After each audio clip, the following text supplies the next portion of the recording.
Hello everyone, welcome to the LearnCart family. Download the LearnCart app for CA Inter and Foundation classes. Your one-step destination for all your inter and foundation classes need.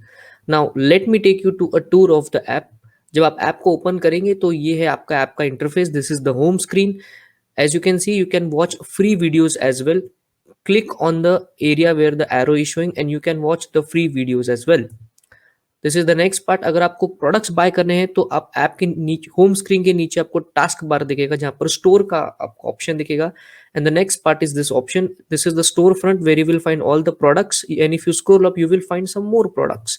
Now अगर किसी specific product पर आप click करके उसकी जानकारी जानना चाहते हो तो उस स्पेसिफिक प्रोडक्ट पर आप क्लिक कीजिए and then you will find that product details out there. Preview for every product and every video is available. You can find details like what is the name of the product, what you are getting with it, what about notes and everything else. अब हर product के video का आपको एक demo भी मिलेगा. जैसे कि आप लोग को स्क्रीन पे दिख रहा है, स्क्रीन 1 पे आपको इस एरिया पर अगर आप क्लिक करोगे तो जैसे ही स्क्रीन 2 पे आपको दिखे कि वो वीडियोस आपको दिख जाएंगे एंड एवरी वीडियो का प्रीव्यू आपको अवेलेबल है. लाइक तो आपको वीडियो पहले आप डेमो देखेंगे और अगर आपको अच्छा लगता है तो ही आप बाय करेंगे. This is what it is. So hope you like it. Thank you once again. And yes, do not forget to download the LearnCart app for CA Inter and Foundation classes. Right. So is the screen visible now? Correct. चलो शुरुआत करेंगे अभी. सो in the last lecture हमने common pool concept आपको बताया था. बहुत सारी कॉन्सेप्ट हमने कल कवर करी थी. That was the concept of system, data versus information, आपका information system, network, logical access server क्या होता है, नोड क्या होता है and everything. I guess still people are joining और मैं बीच बीच में हो सकता है कि उनको ऐड करने के लिए मेरा ध्यान वहाँ जाता रहे. Just be with me for 2 more minutes. Okay. Server के बारे में देख लिया कल.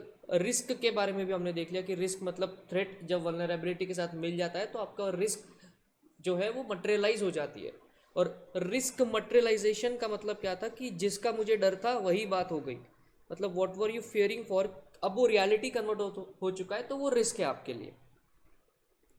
फिर हमने कंट्रोल के बारे में देखा था. तो बेसिकली ये जो एक्सप्लेनेशन हमने आपको दिया था कंट्रोल के बारे में, ये क्या था कि आईटी कंपनीज मतलब ये कंट्रोल मैकेनिज्म का मेनली मतलब ये होता है कि कंप्यूटर में एंटीवायरस लगाना वगैरह वो सारी जो चीज़ें हैं. आई कैन सी और अभी और बच्चे ज्वाइन हो रहे तो बार बार ध्यान वहाँ जा रहा है. चलिए कोई बात नहीं. तो लास्ट में जो है हमने आपको बताया कि कितनी सारी एक्ट्स आपको यहाँ पर पढ़नी है. तो कुछ लिस्ट हमने आपको दी थी, ये नोट्स के साथ ही आपको मिलेगी. Don't worry about that. Now today we will start with your chapter number 4. जैसा कि मैंने आपको बताया था कल कि चैप्टर 4 से हम शुरुआत करेंगे बिकॉज लॉजिकली वो समझने के लिए चीज़ें ईजी है. तो अब चैप्टर 4 में कौन कौन सी कॉन्सेप्ट आ रही है. बहुत बड़ा है chapter 4, the most interesting and the most loved chapter by all the people. मतलब हमारा एक्सपीरियंस ये कहता है कि ये वो चैप्टर है जो बच्चों को बहुत पसंद आता है. तो चलिए देखेंगे इस चैप्टर में क्या क्या है और कौन कौन सी चीज़ें हैं सच. लेकिन आगे बढ़ने से पहले उनके चार्ट्स हम देखेंगे चैप्टर नंबर 4 के.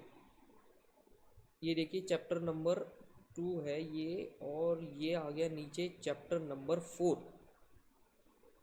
सो the name of the chapter is E commerce, M commerce and emerging technologies. जी हाँ, E commerce, M commerce and emerging technologies. अब आप सब ने तो ऑनलाइन शॉपिंग करी ही होगी. मुझे बताइए यहाँ पे से कोई एक ऐसा बच्चा है कि जिसने ऑनलाइन शॉपिंग नहीं करी है या उसको पता ही नहीं है ऑनलाइन शॉपिंग के बारे में. ऐसा शायद ही कोई होगा. कभी ना कभी पिछले कुछ सालों में आपने कोई ना कोई एक चीज़ तो ऑनलाइन आपने परचेज करी होगी. तो क्या सर यहाँ पे हम ऑनलाइन शॉपिंग आपको सिखाएंगे क्या? नहीं बेटे, ऑनलाइन शॉपिंग तो आपको अपने हिसाब से करनी होती है. हम यहाँ पे उनके पीछे के बैकएंड की टेक्नोलॉजी को आपको सिखाएंगे कि कैसे अमेजोन काम करता है, कैसे फ्लिपकार्ट काम करता है. ई कॉमर्स अगर आपको अपना ओपन अप करना है तो किन टेक्नोलॉजीज को आपको यहाँ पर देखना पड़ेगा, like what requirements will be there, वो हम यहाँ पर देखेंगे.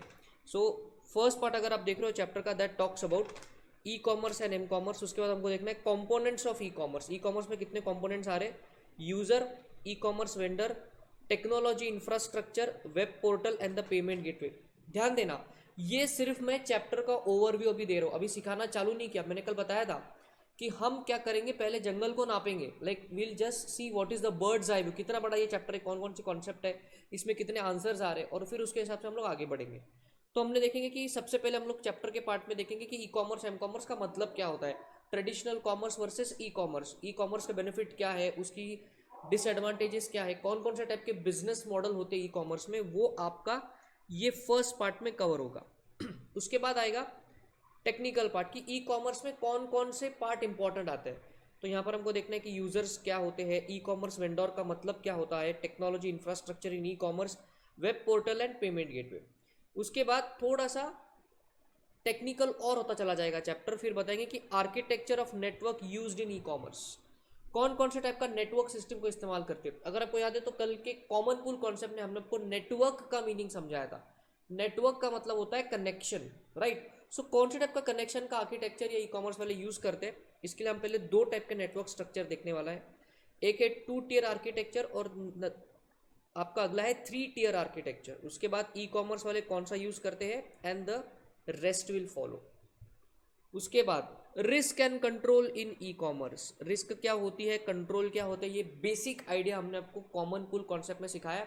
अब ई कॉमर्स के एंगल से रिस्क क्या होगी, फिर उस पर कंट्रोल कैसे लगाएगा, कंट्रोल कौन लगाएगा, कैसे लगाएंगे और कितना इफेक्टिव होगा, ये सारी चीज़ें इस पार्ट में आएंगी। उसके बाद हमको देखना है guidelines for e commerce. Guidelines मतलब बेसिकली अब यहाँ पे हम लॉज की बात करेंगे, कौन कौन से इंडिया में ऐसे लॉ है जो ई कॉमर्स को गवर्न करते हैं। आर यू अंडरस्टैंडिंग, इसको थोड़ा जूम कर देता हूँ ताकि आपको सही तरीके से दिखे। कौन कौन से गाइडलाइंस फॉर ई कॉमर्स मतलब कौन कौन से लॉज एप्लीकेबल होते हैं ई कॉमर्स को, वो यहाँ पर आएगा। तो सर क्या हमको लॉ की स्टडी करनी पड़ेगी, हाँ थोड़ा बहुत आपको यहाँ पर स्टडी करना पड़ेगा। उसके बाद ये भी आपने ट्राई तो किया ही होगा, डिजिटल पेमेंट्स। सारे बच्चे एक बार बताना मुझे, क्या आपने कभी डिजिटल पेमेंट किया है, गूगल पे, जी पे, फोन पे? Yes sir. आजकल तो व्हाट्सएप में भी पेमेंट का ऑप्शन आ चुका है, यूपीआई पेमेंट्स भी आपने किया होगा। ये कभी ना कभी आपने पेमेंट किया होगा या अपने पैसे को रिसीव भी किया होगा, पेटीएम के वॉलेट से भी आपने पेमेंट किया होगा। तो बस इन्हीं सारी बातों की जानकारी यहाँ पर हमको देखना है। New methods and traditional methods. New methods में देखिए क्या क्या दिख रहा है, UPI apps, IMPS, mobile apps, mobile wallets, AEPS. Sir ये एईपीएस का फुल फॉर्म क्या है बेटे? एईपीएस का फुल फॉर्म है Aadhaar enabled payment system. Don't worry, ये सब कुछ आपके नोट्स में लिखा हुआ है। Aadhaar enabled payment system, USSD, unsupplemented service structure data. Sir ये इसका मतलब क्या होता है? अगर आपको याद है तो ये जो ऑनलाइन पेमेंट है, इसको करने के लिए आपको नेसेसरली एक स्मार्टफोन की ज़रूरत होती है। लेकिन इमेजिन करो बिहार के किसी गांव में गजोदर भैया है, उनके पास तो स्मार्टफोन है नहीं, उनके पास तो अपना बटन वाला फ़ोन है, या हम उसको टेक्निकल भाषा में फीचर फ़ोन कहते हैं, जिसमें बटन्स होते हैं, नोकिया वगैरह जो पहले आते थे। अगर वैसे टाइप का फ़ोन है और फिर भी आपको अगर डिजिटल पेमेंट करना है तो क्या करें? इसके लिए ये वाली सर्विस आपको अवेलेबल है। इससे भी आप उस बटन वाले फ़ोन से भी डिजिटल पेमेंट कर सकते हो। अच्छा, उससे भी कर सकते हैं क्या सर? हाँ डेफिनेटली उससे भी कर सकते हैं। सर कैसे करेंगे, यहाँ पर जाकर हम जब जाएंगे इसमें तब देख लेंगे। फिर ट्रेडिशनल मेथड देखिए, ई वॉलेट्स, कार्ड्स मतलब आपके credit card and debit card, debit card मतलब एटीएम वगैरह। नेट बैंकिंग में आपका एनईएफटी, आरटीजीएस सब कुछ कवर हो गया। तो बेसिकली ब्रीफ इंट्रोडक्शन हो रहा है अभी आपके सिलेबस का, मतलब चैप्टर 4 में क्या क्या देखना है। उसके बाद we have the concept of advantages of digital payment and the disadvantages of digital payments. Sir हमको तो फ़ायदा ही फ़ायदा पता है। अंडरस्टैंड, ई कॉमर्स में या फिर आपके पूरे ईआईएस के सिलेबस में जब भी कोई कॉन्सेप्ट का एडवांटेजेस आएगा उसका डिसएडवांटेजेस भी आएगा। और कभी कभी कुछ इतना खतरनाक पॉइंट आईसीआई डाल देगा, आपको लगेगा यार ये निगेटिविटी फैलाने के लिए मतलब कुछ भी बोलेंगे, कुछ भी। तो वैसा हमको लर्न करना पड़ेगा जो भी वहाँ पर लिखा होगा, भले आपको थोड़ा सा कन्विंसिंग ना लगे लेकिन हमको वैसा करना पड़ेगा। तो डिजिटल पेमेंट्स का एडवांटेजेस देखा हमने और डिसएडवांटेजेस भी देखेंगे। उसके बाद आता है चैप्टर का सबसे interesting part, that is the concept of computing technologies. Sir computing technology मतलब देखिए चैप्टर का टाइटल क्या था, ई कॉमर्स एम कॉमर्स। तो ई कॉमर्स एम कॉमर्स वाला पार्ट अब तक आ रहा था, और जो इमर्जिंग टेक्नोलॉजी है, ये वाला जो पार्ट है चैप्टर का, ये अब कंप्यूटिंग टेक्नोलॉजीज में आएगा। तो अगर आपको यहाँ दिख रहा है तो यहाँ पर नीचे लिखा हुआ है चार्ट ए, तो हम चार्ट ए पर आ गए और ये रहा आपका पूरा कंप्यूटिंग टेक्नोलॉजीज। ये सबसे इंटरेस्टिंग पार्ट है। हमको देखना है कि what is the concept of virtualization. Virtualization का मीनिंग पता है आपको क्या होता है? जो चीज नहीं है फिर भी लगता है कि वो है, उसको हम कहेंगे वर्चुअलाइजेशन। एक बार फिर रिपीट करेंगे, जो चीज नहीं है लेकिन लगता है कि वो है, उसको हम लोग क्या कहेंगे? वर्चुअलाइजेशन। जैसे अभी आप और हम सब वर्चुअल मोड पर जुड़े हुए, तो ऐसा लग रहा है कि क्लासरूम का फील आपको आ रहा है, आपको ऐसा लग रहा है कि I am standing in a big studio. But अगर आप रियल में आके देखोगे तो यहाँ पे ग्रीन स्क्रीन लगी होती है और उससे सारा चीज़ जो है जुगाड़ करके आपके सामने ये स्टूडियो क्रिएट किया गया। तो ये वर्चुअल बैकग्राउंड है, बात समझ रहे हो? इसको कहते हैं वर्चुअलाइजेशन। जो नहीं है लेकिन लगता है कि वो है, उसको क्या कहेंगे? वर्चुअलाइजेशन। तो ये था बेटा मीनिंग उसका। इसका हमको क्या क्या देखना है? आंसर्स में हमको देखना है what are the application areas of virtualization. 3 type के हमको वर्चुअलाइजेशन देखना है। We have to see hardware, network and storage virtualization, ठीक है। फिर हमको अगली कॉन्सेप्ट देखनी है, the concept of grid computing. इसके बारे में मैं अभी कुछ नहीं बोलूंगा, बिकॉज अभी इसके बारे में अगर मैं बोलने बैठ गया तो पूरा लेक्चर इसी में चला जाएगा। अंडरस्टैंड करो, सिर्फ सीखना है कुछ तो ग्रिड कंप्यूटिंग के जैसे। उसमें हमको 4 आंसर्स देखना है। What are the resources used in grid computing, benefits of grid computing, application areas of grid computing and security concerns in grid computing. अगर आपको धीरे धीरे याद आ रहा है कि कॉन्सेप्ट आपको समझ में आ रहा है, तो आपके चैप्टर का पूरा इंडेक्स मैंने यहाँ पर बना दिया है। तो अगर एग्जाम के पहले ये चार्ट्स को भी आप रेफर कर लोगे तो आपको पता चल जाएगा कि इस चैप्टर में कितने कॉन्सेप्ट है और कितना आपको याद है।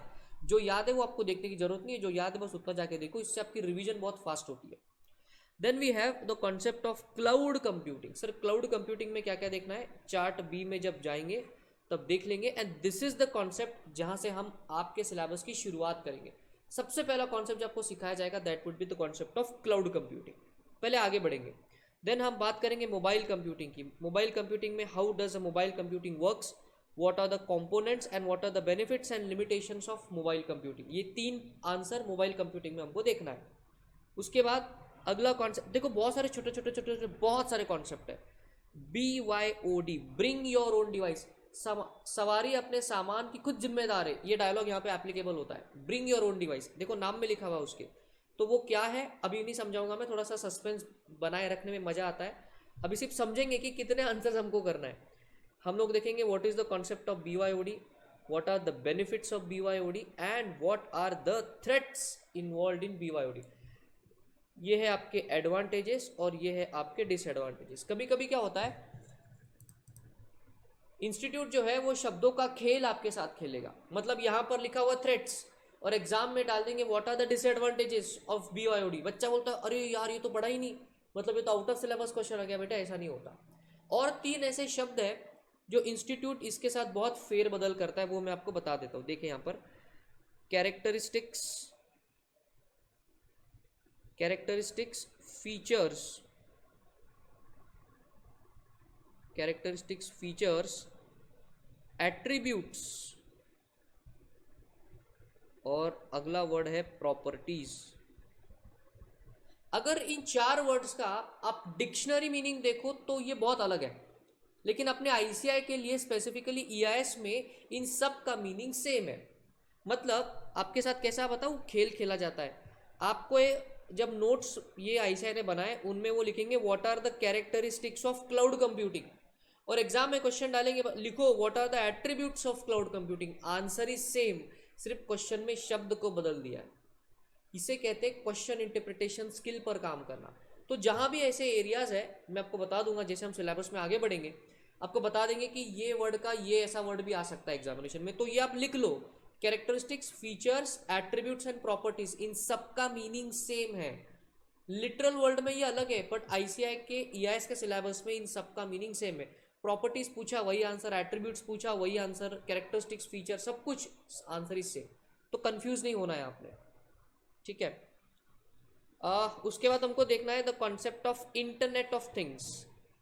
इंटरनेट ऑफ थिंग्स, आपने वो कुछ बहुत सारे यूट्यूब पे वीडियोस देखे होंगे कि जैसे आप अपने घर में गए ऑटोमेटिकली लाइट्स चालू हो गई, जैसे आप बैठे तो ऑटोमेटिकली AC चालू हो गया, जैसे ही आप अपने मतलब बाथरूम वगैरह में चले गए नहाने के लिए तो ऑटोमेटिकली शावर स्टार्ट हो गया, जैसे आप बाहर निकले शावर बंद हो गया।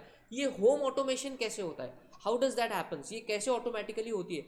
आप कहीं अपने ऑफिस में बैठे हुए हो और आपको लगा अरे शिट मैं घर की सारी खिड़कियों के कर्टन्स बंद करना भूल गया और घर के मेरे बेडरूम का फैन भी ऑन हो गया, तो कैसे ऑफिस में बैठकर अभी उसको कंट्रोल कर सकते हो और वहाँ पे आपके घर पे सारी एक्टिविटीज हो जाएंगी।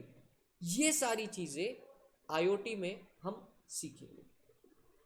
Are you finding it interesting कि क्या क्या सीखना है आपको इस चैप्टर में? Yes sir. मजा आने वाला है आपको आगे। Then we have the concept of web 3.0। Sir ये वेब 3.0 क्या होता है? देखो किसी भी वेबसाइट का एड्रेस कैसे स्टार्ट होता है? How does a website address starts? Correct, www.worldwideweb। तो ये वर्ल्ड वाइड वेब है क्या? क्यों www का इस्तेमाल किया जाता है? क्यों नहीं हम xyz.ici.org लिखते, abcd.ici? ऐसा सिर्फ www क्यों लिखना ज़रूरी है? वो यहाँ पर हम देखेंगे कि ये क्या होता है, ये टेक्नोलॉजी कैसे होती है।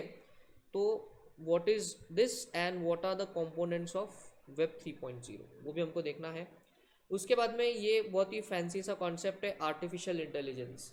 इसका तो बहुत ही तगड़ा सा एग्जांपल है रजनीकांत का रोबोट मूवी, है ना। आर्टिफिशियल, जब रोबोट सोचने लगे तो क्या हो जाएगा, वो सारी चीज़ें यहाँ पे हमको देखना है। आर्टिफिशियल इंटेलिजेंस क्या होता है, मशीन लर्निंग क्या होता है, उसके रिस्क क्या है और उसके बेनिफिट्स क्या है। बेसिकली अगर किसी ने रोबोट मूवी को देखा है तो ये कॉन्सेप्ट तो वो खुद ही एग्जाम में लिख के आ सकता है बिना रजनीकांत का नाम लिखे। सुनो मेरी बात, एग्जाम्पल आपको मन में रखना है लेकिन आपको एग्जाम में नॉर्मल वर्ड्स में एक्सप्लेन करना है। तो एग्जाम में लिख के आ रहे उधर वॉच रजनीकांत रोबोट मूवी, अरे भाई भाई उससे मार्क्स नहीं मिलेंगे आपको, बात समझे। आगे देखिए, then we have the concept of green IT. क्या बात है, चलिए बताइए इस वर्ड से क्या समझ में आ रहा है आपको? Green IT, protection of environment, very good, very good, through information technology. Right. मतलब एनवायरमेंटल फ्रेंडली कंप्यूटिंग आपको करना है। ग्रीन आईटी मतलब ये नहीं कि हरे रंग के कपड़े पहनकर कंप्यूटिंग करना या जंगलों में जाकर के कंप्यूटिंग करना, इसको नहीं कहते बेटे। ग्रीन आईटी का मतलब है कि कंप्यूटर का यूज़ तो करना है लेकिन एनवायरमेंटल फ्रेंडली कंप्यूटिंग करना है। सर ये कैसे करेंगे? जैसे मॉनिटर जो आप इस्तेमाल आजकल आप करते हो, तो आप देखो आपको एलसीडी दिखेंगे, तो वो कैथोड रे ट्यूब वाले नहीं यूज़ करना है। उसके बाद पावर सेविंग डिवाइसेस को आपको यूज़ करना है। इसकी और एक स्टेप आगे इन्होंने बता दिया कि कंप्यूटर को जो पावर सप्लाई आता है वो सोलार पावर होना चाहिए। मतलब इस हिसाब से पॉइंट्स आपको लिखना पड़ेगा कि direct points and also the indirect points, ठीक है। तो जैसे हम जब आगे बढ़ेंगे इसमें तो वो धीरे धीरे वो कॉन्सेप्ट आपको बता देंगे। अब शुरुआत करेंगे सिलेबस की, और ये वो कॉन्सेप्ट है कि जिससे हम शुरुआत करेंगे, that is the concept of cloud computing. देखिए नीचे चार्ट बी लिखा हुआ है और हम आ गए हैं अब चार्ट बी पर। बोलिए सर, मतलब ये जो सब्जेक्ट है EISSM का, वो मतलब हमारे प्रोफेशन से कैसे रिलेटेबल है सर? बहुत रिलेटेबल है। अंडरस्टैंड, EIS जो है इट्स ऑल अबाउट टेक्नोलॉजी। जैसे अभी I am into practice as well, तो आपको विदाउट टेक्नोलॉजी कुछ पॉसिबल ही नहीं है। अब देखिए जीएसटी आया, जीएसटी ये पूरा ऑनलाइन एक्ट है, मतलब ऑनलाइन एक्ट नहीं बोल सकते लेकिन इसका कंप्लायंस पूरा ऑनलाइन है। अब इनकम टैक्स की जो असेसमेंट्स है वो भी सारी की सारी फेसलेस हो चुकी है, बात समझ रहे हो। उसके बाद जब आप बैंक ऑडिट्स पर जाते हो, आपको ना केवल फिजिकल ऑडिट, अब आप ऑडिट का सिलेबस तो पढ़ ही रहे हो। ऑडिट बेसिकली होता क्या है? ऑडिट इज नथिंग बट जो सामने वाले ने किया है वो रूल्स के हिसाब से है कि नहीं, ये हम जाके चेक करते। This is the short definition of audit. लेकिन जब आप बैंक ऑडिट पर जा रहे हो और आप बैंकिंग में भी गए होंगे तो आपने देखा होगा कि बहुत सारे बैंक में कंप्यूटर लगे होते हैं और आप जो भी इंफॉर्मेशन उनको पूछो वो कंप्यूटर में से आपको निकाल करके बोलते हैं, तो वो सॉफ्टवेयर का आपको ऑडिट करना पड़ता है। तो टेक्नोलॉजी का नॉलेज आपको होना ज़रूरी है, इसीलिए ये सब्जेक्ट आपके सिलेबस में है, EIS, एंटरप्राइज इंफॉर्मेशन सिस्टम। और बात करेंगे अगर स्ट्रेटेजिक मैनेजमेंट की, तो बेटे स्ट्रेटेजिक मैनेजमेंट तो बिजनेस के लिए है। जो आपको ऑक्सफोर्ड यूनिवर्सिटी में सिखाया जाता है, जो आपको हार्वर्ड में सिखाया जाता है, उसका कुछ पार्ट आपके सिलेबस में दिया हुआ है। मतलब उस लेवल का सिलेबस आपका डिजाइन है। Understand, this is a very professional examination. और यहाँ पे जो सिलेबस आपको दिया जाता है वो वर्ल्ड के सारी यूनिवर्सिटीज से को ध्यान में रखते हुए, उस नॉलेज लेवल को ध्यान में रखते आपको दिखाया गया है। जैसे स्ट्रेटेजिक मैनेजमेंट की अगर मैं बात करूँ तो अब जैसे अंबानी ने 4G में इन्वेस्टमेंट किया, 2.5 लाख करोड़ रुपए का इन्वेस्टमेंट उन्होंने कर दिया। लेकिन ये क्यों करा, इससे क्या फ़ायदा हुआ, वो स्ट्रैटेजीज कैसे इस्तेमाल करते, वो सारा हम वहाँ पर सीखेंगे। अगर आप देखो तो जैसे दिवाली का जब समय होता है तब बहुत सारे जो ऑफर्स आपके सामने आ जाते हैं। बहुत सारे जो ब्रांड्स होते हैं वो अपने बहुत सारे अलग अलग प्रोडक्ट को कंबाइन करके आपको देते हैं एज अ कॉम्बो। तो ये क्या स्ट्रैटेजी है, इससे कैसे बिजनेस को कैसे स्केल अप किया जाता है, वो सारी चीज़ें स्ट्रैटेजिक मैनेजमेंट में आपको मिलेंगी। और अगर आप देखो तो आज की दुनिया ऐसी है, बड़ा बिजनेस वही है जो इंटरनेट बेस्ड बिजनेस है। अब देखिए दुनिया की टॉप 10 कंपनीज ऐसी है जो टेक्नोलॉजी वाली ही है। उन्हीं के टर्नओवर हज़ारों अरबों खरबों रुपए का टर्नओवर 7-8 साल में ये लोग कर लेते हैं, बिकॉज वो टेक्नोलॉजी एनेबल्ड है। तो तो टेक्नोलॉजी का नॉलेज प्लस बिजनेस चलाने का नॉलेज, ऐसा ये कंबाइंड आपके सिलेबस में दिया हुआ है, ईआईएस एंड एसएम। ये एक ऐसा सिलेबस है जो सीए के बाद भी आपको काम में आएगा। मतलब अगर मैं बात करूँ अकाउंट्स, लॉ, ये तो अपने कोर सब्जेक्ट है, लेकिन इक्वली इंपॉर्टेंट ये सब्जेक्ट भी है। I hope I have solved your query.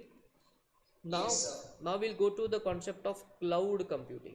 चल देखेंगे भैया क्लाउड कंप्यूटिंग क्या कॉन्सेप्ट है। एक मिनट जरा, ये शायद गड़बड़ी हो रही है तो इसको रीस्टार्ट करेंगे।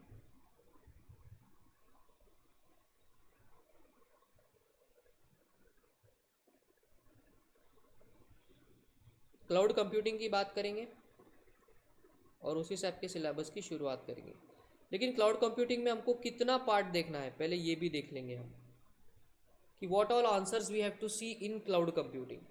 तो सबसे पहले तो हम देखेंगे कि what are the characteristics of cloud computing. उसके बाद आंसर देखेंगे what are the advantages and the disadvantages of cloud computing. Types of cloud computing, कितने टाइप के क्लाउड कंप्यूटिंग है, तो basically there are 4 types: private cloud, public cloud, community cloud and hybrid cloud. ये 4 type के cloud पे बहुत बार institute दनादन question पूछ लेता है। ऑल्टरनेट अटेम्प्ट्स में इनमें से किसी एक पे क्वेश्चन आ जाता है, प्राइवेट, पब्लिक, कम्युनिटी, हाइब्रिड। उसके बाद हमको देखना है service models of cloud computing. Sir ये सर्विस मॉडल्स का मतलब क्या होता है? तो बेसिकली क्लाउड कंप्यूटिंग के कॉन्सेप्ट को इस्तेमाल करके पैसे कमाने के तरीके। हाउ इज एक क्लाउड सर्विस प्रोवाइडर पैसे कैसे कमाता है? तो these are the various business models you can say. IaaS infrastructure as a service, PaaS जो आप भी होना चाहते हैं, platform as a service.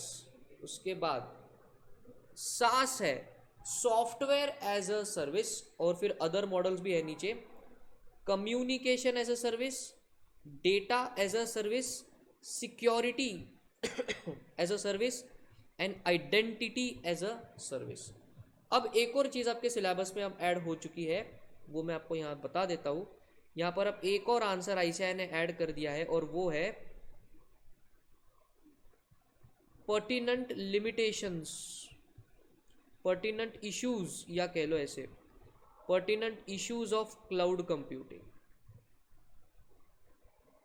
Pertinent issues of cloud computing.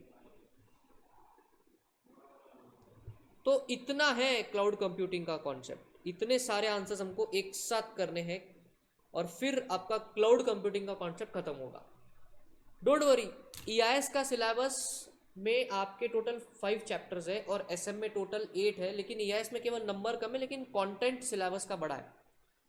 In the old syllabus, मतलब जब से न्यू सिलेबस ओल्ड सिलेबस की बात करूँ मैं, तो ओल्ड सिलेबस में फाइनल में एक सब्जेक्ट हुआ करता था जिसका नाम था इसका, उसका बहुत सारा उठा करके आपके सिलेबस में डाल दिया इंटर लेवल पर।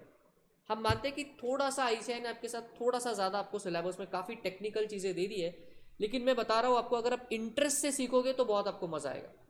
हम पूरा ट्राई करेंगे कि आपको बढ़िया तरीके से सारे कॉन्सेप्ट को सिखा दे। And believe me, open mind रख के आपको सीखना है। इन वर्ड्स को याद रखो, ओपन माइंड रखो कि नया नया कॉन्सेप्ट सीखो आप। ये बिल्कुल ही अलग स्ट्रीम का सब्जेक्ट है, इसका लॉ से, अपने अकाउंट से, टैक्सेशन से कोई लेना देना नहीं है। जहाँ पे रेफरेंस आएगा बस उतना रेफरेंस है, बाकी पूरा की पूरा नया है। आपको कभी कभी ऐसा लगेगा कि हम लोग इंजीनियरिंग के क्लास में बैठे, लेकिन बिलीव मी उतना भी डीप नहीं देंगे आपको। नॉर्मल ऊपर ऊपर के जितना आपको नॉलेज रिक्वायर्ड है उतना आपको सिलेबस में दिया हुआ है। So let us start with a very interesting concept of cloud computing. चलिए आपसे मेरा सवाल है कि क्लाउड कंप्यूटिंग के बारे में आपका क्या कहना है। Just give me a minute, I will be back. आप तब तक सोचिए कि क्लाउड कंप्यूटिंग के बारे में आपके क्या ख्याल है, क्या हो सकता है क्लाउड कंप्यूटिंग।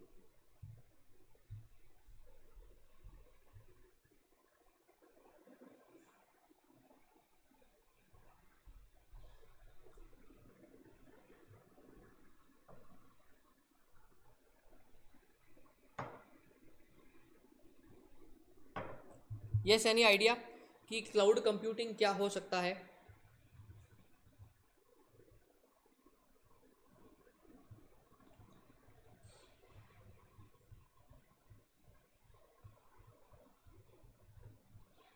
अच्छा, इसके वर्ड से कुछ आइडिया आ रहा है क्या आपको कि क्या होगा क्लाउड कंप्यूटिंग? ऐसे कभी सुना है आपने इसके बारे में? तो क्लाउड वर्ड सुना, मतलब शाओमी क्लाउड ऐसा। शाओमी का क्लाउड, ओके। मैंने बैकअप के लिए है। बोलिए क्लियरली, थोड़ा आवाज़ नहीं आया मेरे को सही से।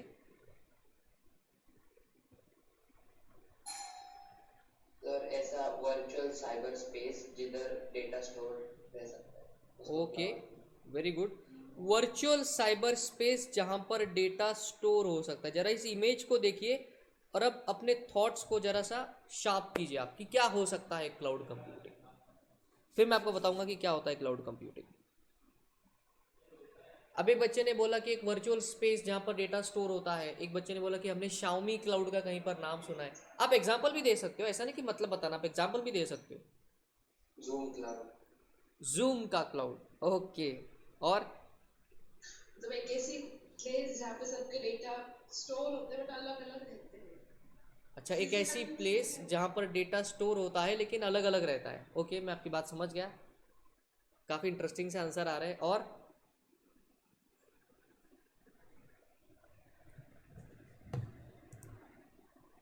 चलिए मैं आपको बताता हूँ। क्लाउड कंप्यूटिंग अभी आज के बाद अगर आपको कोई पूछेगा तो आपने बताना है कैसे। तो बेसिकली ये चार चीज़ें अगर आपको किसी भी सिस्टम में दिख जाए, वो चार चीज़ें कौन सी सर मैं अभी लिखूंगा फिर आपको बताएंगे, लेकिन पहले सुन लो। ये चार चीज़ें अगर आपको किसी भी सिस्टम में दिख जाए तो आप बोलोगे that this system is a cloud computing system. वो चार चीज़ें कौन सी, वो मैं लिखूंगा फिर हम एग्जाम्पल भी लेंगे। तो सबसे पहली चीज़ जो एक बच्चे ने बहुत ही करेक्टली बोला, common storage space, common storage place, this is one thing. आगे, any time anywhere access, any time anywhere access. बाद में है SOP। SOP का मतलब होता है बेटे स्टैंडर्ड ऑपरेटिंग प्रोसीजर। SOP का मतलब क्या है, स्टैंडर्ड ऑपरेटिंग प्रोसीजर्स। और चौथा पॉइंट है need of a network, need of a network to connect. अच्छा सर ये जरा समझा नहीं, मतलब ये क्या है बेटा। ये चार चीजें अगर आपको किसी भी कंप्यूटर सिस्टम में दिख जाए, ध्यान रखना मैं क्या कह रहा हूं, ये चार चीजें किसी भी कंप्यूटर सिस्टम में आपको दिख जाए तो फिर आप आंख मूंद के बोल देना कि yes that this computer is a cloud computing system. Now let us take an example. चलो अब बारी आती है भैया एग्जांपल की। एग्जांपल लेंगे जीमेल का। जीमेल तो सब जानते ही है, सभी तो यूज़ कर ही रहे होंगे। गूगल वाला जो ईमेल है उस सर्विस का नाम क्या है, जीमेल। ओके, तो चलिए देखते हैं कि क्या जीमेल में ये सारे फीचर्स आपको मिलते हैं क्या। एक काम करते हैं ना, मेरा जीमेल अकाउंट यहाँ ओपन ही कर लेते हैं, दिक्कत ही क्या है। जीमेल यहाँ ओपन ही कर लेते हैं and let us just practically उसको देखते हैं कि कैसे ये चीज़ें हो रही है। ओके, तो ये जीमेल जो है मेरा आपके सामने ओपन हो गया है। अभी हम इसको साइड बाय साइड टेस्ट करेंगे। सबसे पहली टेस्ट रहती है कॉमन स्टोरेज स्पेस। अब देखिए ये मेरा जीमेल का अकाउंट है, ठीक है। अब ऐसा ही जीमेल का अकाउंट आपका भी ओपन हो रहा है ना। ऐसा ही जीमेल अकाउंट हो सकता है कि आपके दोस्त का भी हो। ऐसी सारी लोगों का जीमेल अकाउंट इसी तरह का है। बेसिकली ये मैंने अभी अपने कंप्यूटर पर ओपन किया है, लेकिन मेरा ये डेटा स्टोर किधर है, गूगल के सर्वर पर स्टोर है। और बेटे सर्वर क्या होता है ये हमने आपको कल कॉमन पूल के कॉन्सेप्ट में सिखाया था। तो बेसिकली सबसे पहला पॉइंट है कॉमन स्टोरेज स्पेस। मैंने मेल भेजा, अटैचमेंट्स अटैच करी, ये सब कुछ, ये सारा डेटा कहाँ स्टोर हो रहा है, गूगल के सर्वर पर। मेरे जीमेल का अकाउंट भी गूगल के सर्वर पर है, आपके जीमेल का अकाउंट भी गूगल के सर्वर पर है। आपके पापा मम्मी दोस्त भाई चाचा नाना नानी फलाना ढिमकाना जो भी है, सबके अकाउंट जो है वो गूगल के ही सर्वर पर स्टोर है। तो पहली कंडीशन तो यहाँ पर सेटिस्फाई होती है कि that there is a common storage space. Now let us go to the second one, any time anywhere access. Sir इसको मैंने अभी आपके सामने क्लास में ओपन किया है। क्या मैं इसको अंडमान निकोबार में जाकर अगर वह इंटरनेट कनेक्शन है तो क्या मैं वहां पर भी जीमेल को अपने फोन पर ओपन कर सकता हूँ क्या, क्या लग रहा है आपको, यस और नो? यस हाँ, क्या पाकिस्तान में जाकर के भी मैं अपने जीमेल को एक्सेस कर सकता हूँ क्या? नो हाँ, नहीं बेटे कर सकते हैं ना। नहीं कर सकते अच्छा भैया तुम तो मतलब बिल्कुल पेट्रियाटिक फीलिंग में आ गए वहाँ पे। चलो पाकिस्तान का एग्जाम्पल नहीं लेंगे, इटली चला गया मैं, यूएस चला गया, वहाँ भी एक्सेस कर सकते, कोई दिक्कत वाली बात नहीं है। तो एनी टाइम एनीवेयर। अच्छा, रात को 3:23:35 पे क्या मैं अपने जीमेल को एक्सेस कर सकता हूँ? हाँ, डेफिनेटली एक्सेस कर सकते हैं।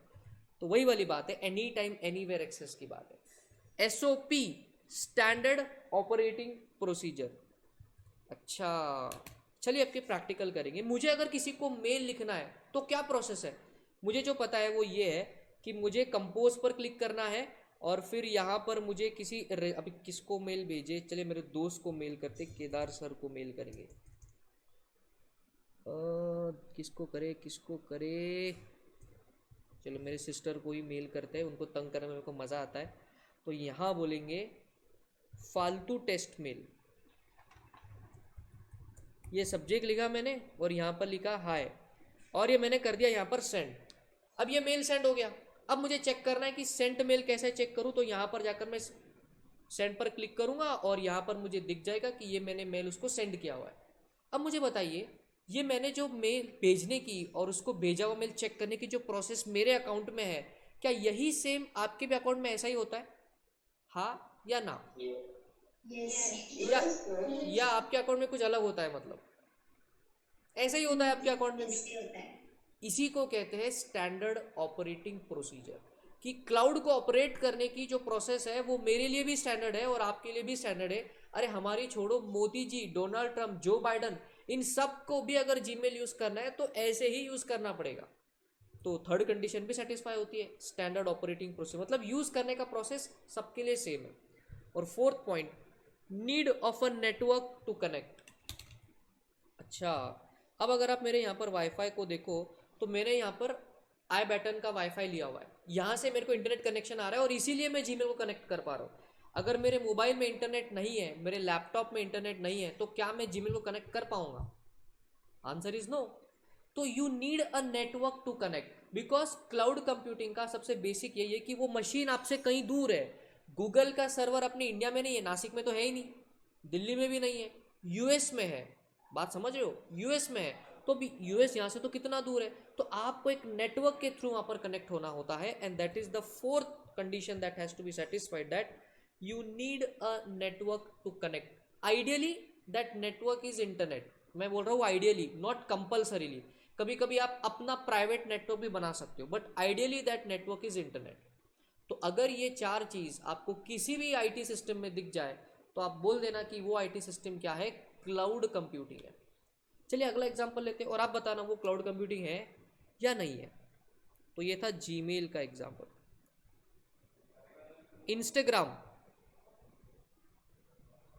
सोच के बताना, take 2 minutes, see whether it satisfies everything and you tell me whether it's a cloud computing system और नॉट।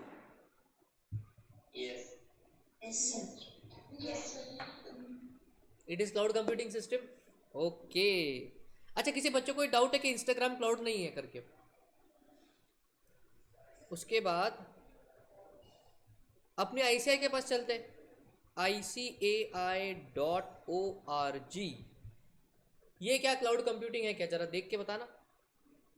कॉमन स्टोरेज स्पेस, आप सबका डेटा आईसीआई के सर्वर पर स्टोर है, एनी टाइम एनीवेयर एक्सेस, कभी भी ओपन कर सकते हो और आईसीआई को ऐसे हाथ जोड़ सकते हैं, यहीं से प्रेसिडेंट को पैरी कोना कर सकते हैं, मतलब बढ़िया से। एसओपी का मतलब आपके लिए जो रजिस्ट्रेशन प्रोसेस है वही दूसरे बच्चे के लिए, वो अपना सेल्फ सर्विस पोर्टल, सब कुछ सेम है वहाँ पर। And whether you need a network to connect, answer is yes. So every, मतलब आईसीआई का सब कुछ क्या है, क्लाउड कंप्यूटिंग में हो चुका है। तो एक कॉन्सेप्ट आपको समझ में आ रहा है कि दुनिया की हर वेबसाइट ये क्या है, क्लाउड कंप्यूटिंग मॉडल पर चल रही है। दुनिया की हर वेबसाइट कैसे चल रही है, क्लाउड कंप्यूटिंग। फेसबुक को एग्जांपल ले लो आप, व्हाट्सएप का एग्जांपल ले लो आप, सब कुछ क्या है, क्लाउड कंप्यूटिंग मॉडल पर चल रहा है। अच्छा, तो सर मतलब ये तो हमको पता ही नहीं था कि क्लाउड कंप्यूटिंग हम मतलब कितने सालों से पता नहीं कब से यूज़ कर रहे हैं, लेकिन इसी को क्लाउड कंप्यूटिंग कहते हैं। हाँ, इसी को क्लाउड कंप्यूटिंग कहते हैं और ये है उसके गुण। उसको टेक्निकली चार चीज़ें होती है, common storage space, any time anywhere access, standard operating procedures, and you need a network to connect. Tell me, did you understand the concept of cloud computing? Yes sir. पूरा दिमाग में बैठ गया एकदम क्लाउड कंप्यूटिंग क्या होता है? तो ये था कॉन्सेप्ट ऑफ क्लाउड कंप्यूटिंग। अब इस इमेज को देख करके कुछ मीनिंग आपके माइंड में आ रहा होगा। चलिए आपको कुछ दुनिया के बड़े बड़े क्लाउड कंप्यूटिंग सर्विस प्रोवाइडर्स के पास ले जाते। गूगल ड्राइव ने आपने नाम सुना होगा। आप जानते हो दुनिया की सबसे बड़ी cloud computing service provider company कौन सी है? क्या लगता है आपको कौन है सबसे बड़ा क्लाउड सर्विस प्रोवाइडर? दुनिया का नंबर 1 कंपनी कौन होगा? कौन? एक बच्चा बोल रहा है गूगल, और फेसबुक। एक बच्चा बोल रहा है फेसबुक, और sir Amazon. Very good, the answer is Amazon. अब बोलोगे सर अमेजॉन कैसे गया? बेटे अमेजॉन का एक कंपनी है सिस्टर कंसर्न जिसका नाम है AWS। उसकी वेबसाइट पे मैं आपको लेके चल रहा हूँ, उसका नाम है अमेजॉन वेब सर्विसेज। देखिए लिखा हुआ है क्लाउड कंप्यूटिंग सर्विसेज। ये दुनिया का number 1 cloud computing service provider है। जितना भी क्लाउड कंप्यूटिंग का टेक्नोलॉजी आज पूरे वर्ल्ड में डेवलप हो चुका है वो सब कुछ आपको यहाँ पर मिल जाएगा। तो हम इसका बहुत सारा खूब सारा रेफरेंस लेने वाले हैं। आपको पता है इनका जो टर्नओवर है इन द ईयर 2019, जो इनका टर्नओवर है ये इनके मेन अमेजॉन पेरेंट कंपनी से भी ज़्यादा था। 160 बिलियन डॉलर्स का इनका टर्नओवर है। टर्नओवर मतलब सेल्स है। तो सोचो वैल्यूएशन कहाँ जा रहा होगा। और पूरा अमेजॉन भले ही उनका ई कॉमर्स का बिजनेस लॉस में हो लेकिन ये लॉस में कभी नहीं जाता। This company started in the year 2004 और आज दुनिया का नंबर 1 कंपनी बन चुका है। तो गूगल नहीं है, अमेजॉन है। और अमेजॉन मतलब वो ई कॉमर्स वाला पार्ट नहीं, अमेजॉन अलग से ही कंपनी बनाया हुआ है, AWS, अमेजॉन वेब सर्विसेज। तो that is what is cloud computing. आपके इन्फॉर्मेशन के लिए बता दूं कि अमेजॉन वेब सर्विस पर रिलायंस का 75% डेटा AWS हैंडल करता है। जी हाँ, अंबानी जी का 75% जो डेटा है वो अमेजॉन के सर्वर्स पर रखा हुआ है। मतलब आप सोचो इस कंपनी का रेपुटेशन कितना है कि इंडिया का सबसे बड़ा कॉन्ग्लोमरेट, उसका 75% डेटा इनके पास है। It is good. So that is the concept of cloud computing. अब चलते हैं थोड़ा सा सिलेबस की ओर। पहला क्वेश्चन जो हमको करना है, what are the characteristics of cloud computing? Characteristics of cloud computing अभी मैंने आपको कुछ समय पहले बताया था। कैरेक्टरिस्टिक्स इस वर्ड के और 3 चचेरे भाई कौन से? Attributes, properties and features. Very good, attribute, properties and feature. तो एग्जाम में कुछ भी आ जाए आंसर बेटा यही रहेगा। अब पहले तो मतलब समझते कि क्वेश्चन का मीनिंग क्या है। कैरेक्टरिस्टिक्स ऑफ क्लाउड कंप्यूटिंग मतलब एक आदर्श क्लाउड कंप्यूटिंग कैसा होना चाहिए। एक नॉर्मल क्लाउड कंप्यूटिंग में ये सारे गुण आने ही चाहिए। जैसा होता है ना क्राइटेरिया, आदर्श दामाद कैसा चाहिए, आदर्श बहू कैसी चाहिए, उस हिसाब से कैरेक्टरिस्टिक्स का मतलब है कि ये आपका आदर्श क्लाउड कैसा होना चाहिए, उसमें क्या क्या फीचर्स आने चाहिए। तो this is a standard list of feature. अभी हो सकता है कि आपके क्लाउड में ये कुछ फीचर हो या ना हो, वो आपका पर्सनल जो भी है, लेकिन एक स्टैंडर्ड क्लाउड में ये सारे फीचर होते हैं। ठीक है, तो इसकी एक मेमोरी टेक्निक है हमारे पास, वो बताने से पहले आपको पॉइंट्स को एक्सप्लेन करेंगे and then will give you mnemonics to learn it. सबसे पहले elasticity and scalability. Elasticity and scalability का मतलब होता है आप क्लाउड कंप्यूटिंग को स्ट्रेच कर सकते हो। आप इलास्टिक को तो पता होगा ना आपको, स्ट्रेचेबल मटेरियल होता है। तो क्लाउड कंप्यूटिंग को स्ट्रेच कैसे कर सकते हैं? मतलब ऐसे मशीन को एक्सटेंड कर सकते हैं क्या आप? नहीं बेटे, इलास्टिसिटी स्केलेबिलिटी का मतलब समझो। जीमेल जब फर्स्ट टाइम स्टार्ट हुआ तब गूगल ने एक ही सर्वर लगाया बिकॉज उनके लिए भी नया प्रोडक्ट था। फिर अचानक से उसकी डिमांड बढ़ी तो गूगल ने दूसरा सर्वर लगा लिया, और डिमांड बढ़ी लोगों की तो गूगल ने फिर तीसरा सर्वर लगा लिया, और इस तरह से पता नहीं अनगिनत डेटा सेंटर नहीं, डेटा फार्म लगा दिए गूगल ने।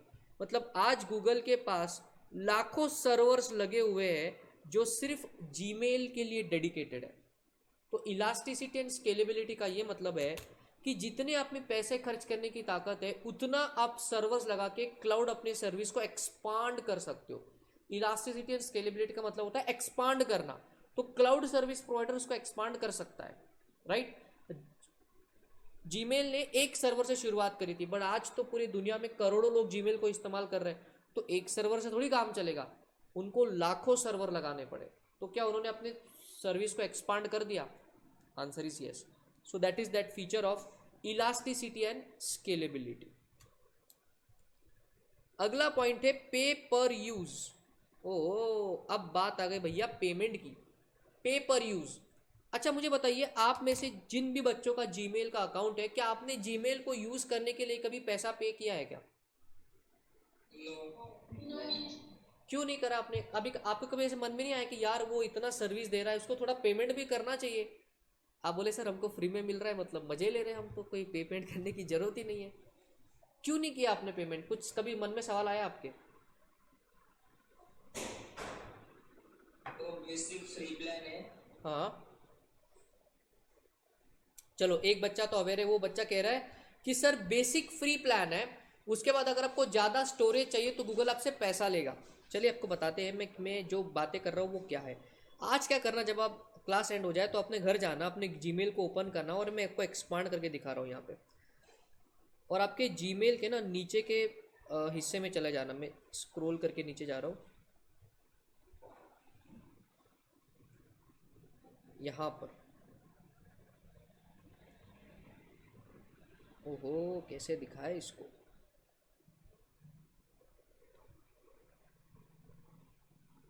अगर आप इसको सही तरीके से देख पा रहे हो तो यहाँ पर नीचे मैं इस पर क्लिक करूँगा जहाँ पर आपके सारे मेल्स होते हैं। अभी मैंने जीमेल से 200 GB का स्टोरेज स्पेस ले रखा है। जीमेल का जो बेसिक फ्री प्लान होता है उसका आपको फ्री मिलता है 15 GB तक, लेकिन अगर उससे ज़्यादा आप एक बहुत ही प्रोफेशनल हो, आपके पास बहुत सारा डेटा है, अभी मेरे पास बहुत सारा डेटा मेरे को नीड पड़ती है, तो मैंने जीमेल से डेटा खरीद लिया, डेटा नहीं खरीदा, स्टोरेज स्पेस परचेज करी, तो मेरा कैपेसिटी कितना हो चुका है? 200 GB का। मेरे को इसके लिए पेमेंट करना पड़ा है। तो देखिए अगर मुझे और स्पेस चाहिए तो यहाँ पर ऑप्शन दिख रहा है आपको, गेट मोर स्टोरेज।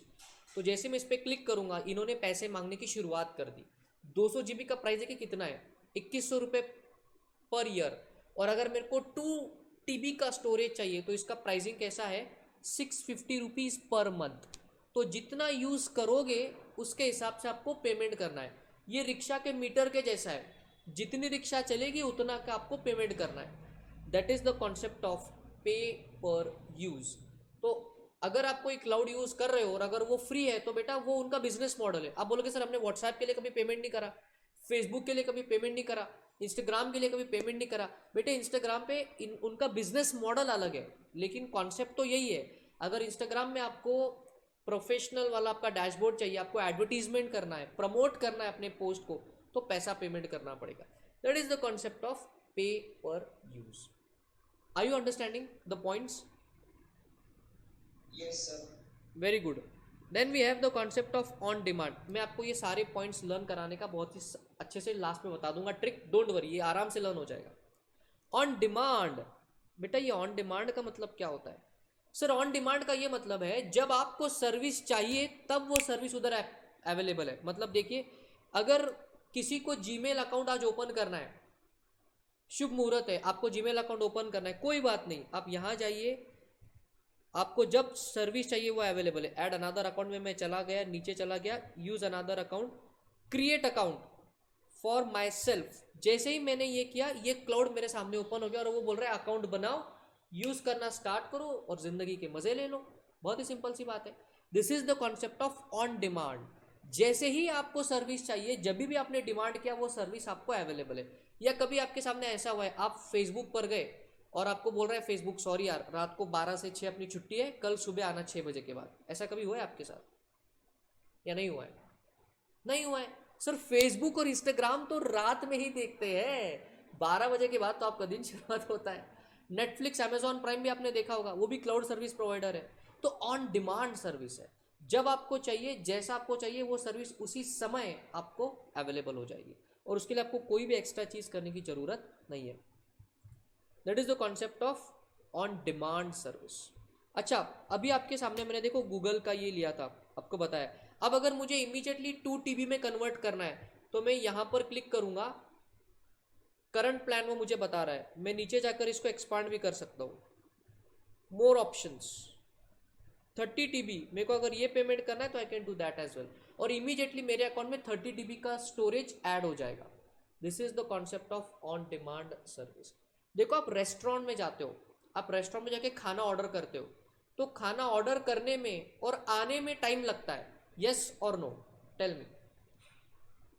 टाइम तो लगता है। इंस्टेंट तो आपको डिलीवरी नहीं मिलेगी। इवन मैकडोनल्ड्स में जाओगे तो 10 मिनट तो लगेंगे, लेकिन यहाँ पे इमीडिएटली सर्विस एक्टिवेट करने की देरी है और वो सर्विस आपके लिए अवेलेबल है। That is the concept of on demand service. ये होता है क्लाउड का एक अच्छा सा फीचर। अब एक इंपॉर्टेंट सा फीचर है that is the concept of resiliency. Sir resiliency का मतलब क्या होता है? सर रेसिलियंसी का मतलब होता है बहुत ही रोबस्ट एंड मजबूत service.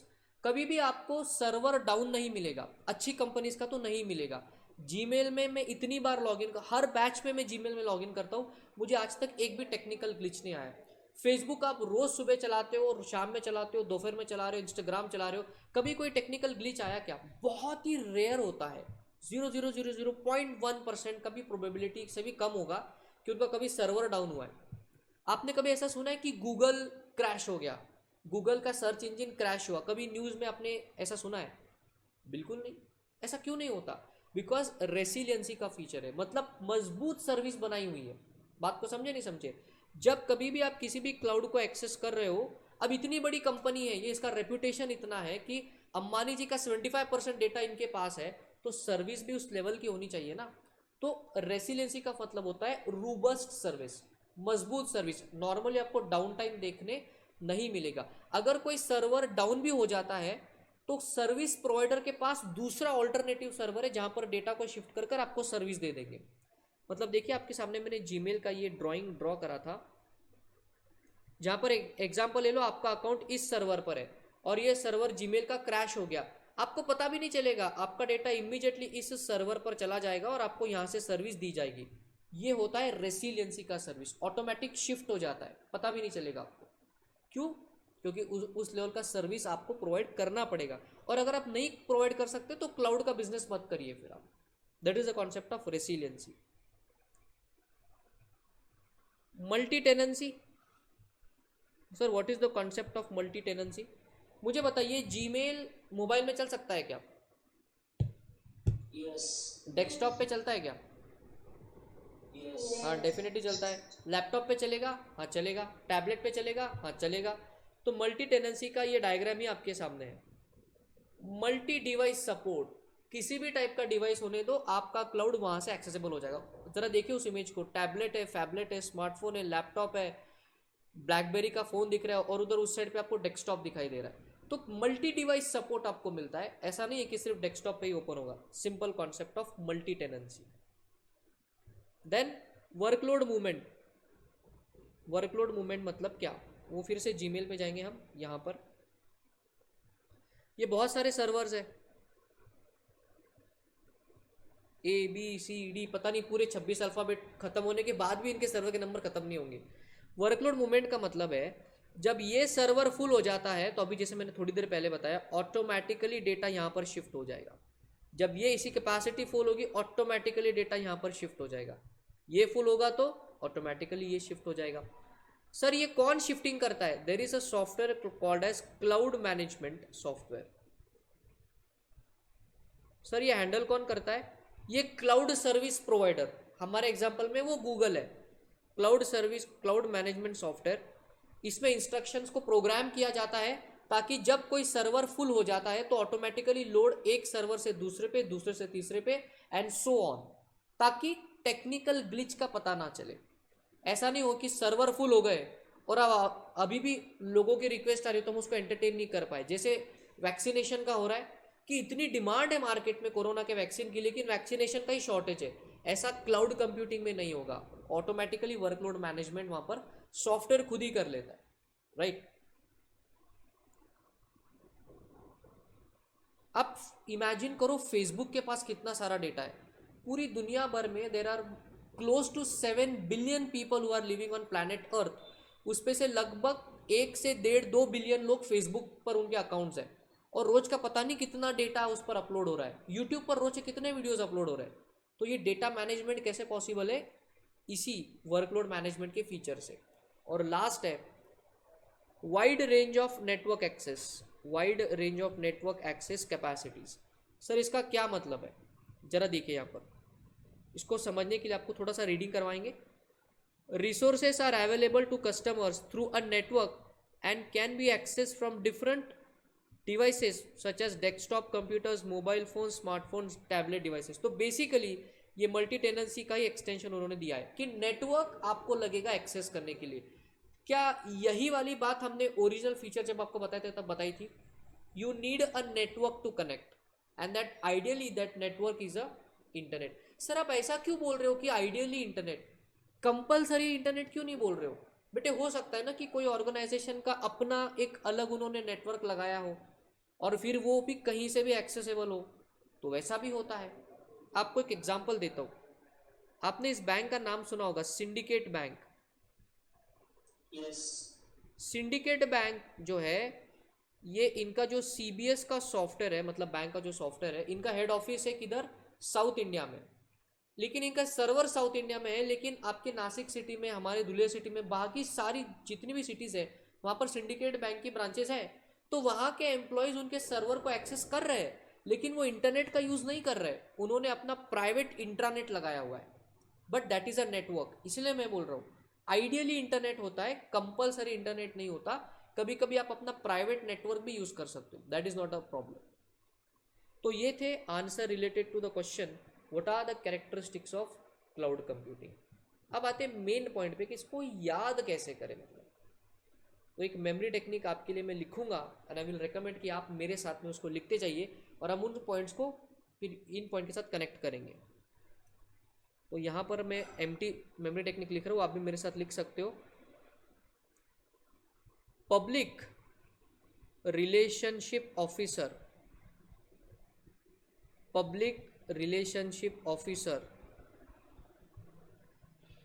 Public relationship officer is a रंगीन एंड सटकू मैन, इज अ रंगीन एंड सटकू man, is a rangin and satku man with heavy workload, with heavy workload। आपको क्या अभी भी आवाज आ रही है? बिकॉज यहाँ पे थोड़ा सा लाइट का फ्लक्चुएशन हुआ। Are you able to hear me properly as of now? Yes sir. Okay. Public relationship officer is a रंगीन एंड सटकू मैन विथ हेवी वर्कलोड। अब देखिए ईआईएस में बहुत सारे ऐसे आंसर्स हैं जहाँ पे हमने मेमोरी टेक्निक्स को डेवलप किया हुआ है। नॉट नेसेसरी कि हर आंसर के लिए आपको मेमोरी टेक्निक डेवलप करना चाहिए, बिकॉज इतनी सारी अगर ज़्यादा मेमोरी टेक्निक भी हो गई तो उनको याद करते करते आप पागल हो जाओगे। तो इट्स बेटर कि इंपॉर्टेंट आंसर के लिए हमने उसको डेवलप किया हुआ है। तो चलिए फटाफट से हम इसको रिलेट करेंगे, क्योंकि ये पहली मेमोरी टेक्निक है तो मैं आपको काफ़ी आराम से बता रहा हूँ कि इसको कैसे आपको करना है। अंडरलाइन पब्लिक, फिर आपको नीचे जाना है आंसर में। Public will stand for paper use. Public stands for paper use. Public relationship. Underline relationship. Relationship will stands for resiliency. वो नहीं जो बेटा आप सोच रहे थे, बड़े शैतान बच्चे हो आप लोग। पब्लिक रिलेशनशिप, उसके बाद आ रहा था officer. Officer stands for on demand. Officer stands for on demand. Public relationship officer is a रंगीन एंड सटकू मैन। तो रंगीन में एक वर्ड था यहाँ पर, अगर आपको दिख रहा है तो ये देखिए, हमने रिलेशनशिप को अंडरलाइन किया, ऑफिसर को अंडरलाइन किया। अभी ये दो वर्ड्स है, रंगीन एंड सटकू। तो रंगीन stands for wide range of networks. रंगीन stands for wide range of network.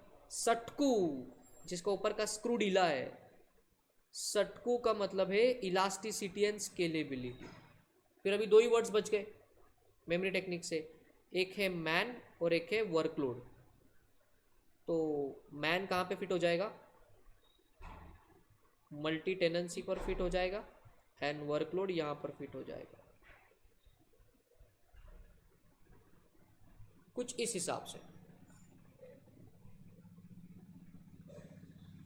तो यहाँ पर ये आपका आंसर याद करने के रूप में क्रिएट हो चुका है। अब आपको इसको याद कैसे करना है बताते हैं आपको। इसको याद कैसे करना है मैं फटाफट बताता हूँ। What are the characteristics of cloud computing? Public relationship officer is a रंगीन एंड सटकू man with heavy workload. Public stands for pay per use, relationship stands for resiliency, officer stands for on demand, रंगीन stands for wide range of networks, उसके बाद सटकू stands for elasticity and scalability, man stands for multi tenancy and workload stands for workload movement. तो देखिए बातों ही बातों में इन एक एक लाइन को याद रखने से पूरा आंसर आपको याद आ गया। अभी आपको बताता हूँ इसका टेक्निक कैसा है। इससे आपको आंसर तो याद हो जाएगा, लेकिन एग्जाम में बेटा आपको अगर कंटेंट लिखना है तो इसकी एक बार ही रीडिंग आपको आपके एंड पर करने पड़ेगा, बस एक बार रीडिंग। बिकॉज रीडिंग से कंटेंट आएगा आपको लिखने के लिए, और एक्सप्लेनेशन और याद करवाने के लिए तो हम हैं आपके साथ, राइट। रीडिंग तो बेटा आपको आपके एंड पर एक बार करना पड़ेगा। बस इसी तरीके से हम सारे आंसर्स को कवर करेंगे आगे। Are you understanding? Please tell me. Yes, sir. Good to hear that. चलिए, डिड यू राइट दिस? ये लिख लिया आपने memory technique? Yes, sir. Riddhi ji आपने हाथ ऊपर करा है, कुछ पूछना चाहते हो आप या गलती से हो गया? हेलो हाँ बोलिए रिद्धि जी। सर, ये क्लाउड स्टोरेज पे डेटा सेव करना कितना सेफ है? क्लाउड स्टोर करना डेटा, आई मीन क्लाउड में डेटा स्टोर करना कितना सेफ है? बेटा ये कंपनी के रेपुटेशन पे डिपेंड करता है। हमेशा थोड़ी सी रिस्क तो रहती है, बिकॉज आपका डेटा थर्ड पार्टी के पास है। अभी ऐसा तो कभी हुआ नहीं कि गूगल शटडाउन हो गया, लेकिन इमेजिन करो कि जैसे पीछे सालों में कुछ माहौल हो गया था कि यूएस से और नॉर्थ कोरिया में ऐसा लग रहा था कि वॉर हो जाएगा। और इमेजिन करो कि वो किम जोंग उन, क्या नाम पता नहीं उसका, जो भी नाम है, वो एक टेडी बेयर है बड़ा सा, अगर नॉर्थ कोरिया ने एक न्यूक्लियर बॉम्ब डाल दिया अगर यूएस पे, तो पूरा यूएस खत्म हो जाएगा। तो आपका डेटा तो चला गया, समझे आप। तो डेटा क्लाउड पर स्टोर करना तभी आपने करना है जब थोड़ा सा आपको कंपनी का रेपुटेशन देखना है, वो कंपनी कितने सालों से है, उसका सर्विस कैसा है, मार्केट में रेपुटेशन कैसा है, फीडबैक कैसा है। आप डेटा का बैकअप ले सकते हो नहीं ले सकते हो, वो क्या गारंटी आपको दे रहा है, ये सारी चीज़ें देखने के बाद ही आपने वहाँ पर स्टोर करना है। इसे अगर आप देखो तो जब भी किसी भी कंपनी का आप क्लाउड लेते हो या जीमेल वगैरह आपने बनाया होगा, तो वहाँ पे एक टर्म्स एंड कंडीशन का ऑप्शन आता है। उसको टिक करने के बाद ही जब आप सबमिट बटन दबाते हो तब जो है क्या होता है, आपका अकाउंट क्रिएट होता है। तो आपके डेटा स्टोरेज, उसकी सिक्योरिटी, सेफ्टी के बारे में वो सारी बातें उस टर्म्स एंड कंडीशन में लिखी होती है। आप बोलोगे सर लेकिन कौन पढ़ता है, हम तो बस टिक करें और जीमेल बन गया। बिकॉज बेटा जीमेल उतना ट्रस्टेड सर्विस है ना।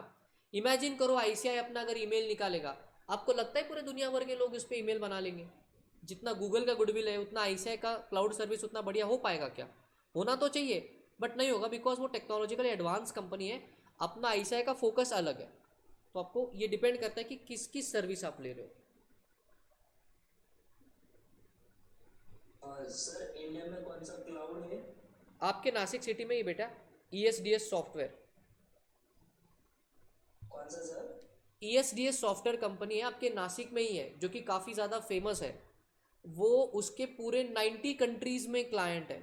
उन्होंने क्लाउड कॉन्सेप्ट बनाया था, वो इतना फेमस हुआ कि AWS ने, मतलब अमेजोन ने, वहाँ के आपका जो नासिक में आएगी शरणपुर रोड पे कहीं पे उनका मेन ऑफिस है, आई डोंट नो अभी शायद शिफ्ट हो गया तो वहाँ है उनका ऑफिस। तो अमेजोन ने उनको ऑफर किया था कि हम आपको टेक ओवर करेंगे, लेकिन उन्होंने मना कर दिया। तो इंडिया में भी ऐसा सर्विस अवेलेबल है, और आप तो जिस सिटी से बिलोंग करते हो बेटा वहीं अवेलेबल है वो service. ESDS software, ESDS Google पे मिल जाएगा आपको। चलिए आपको बता दे क्या,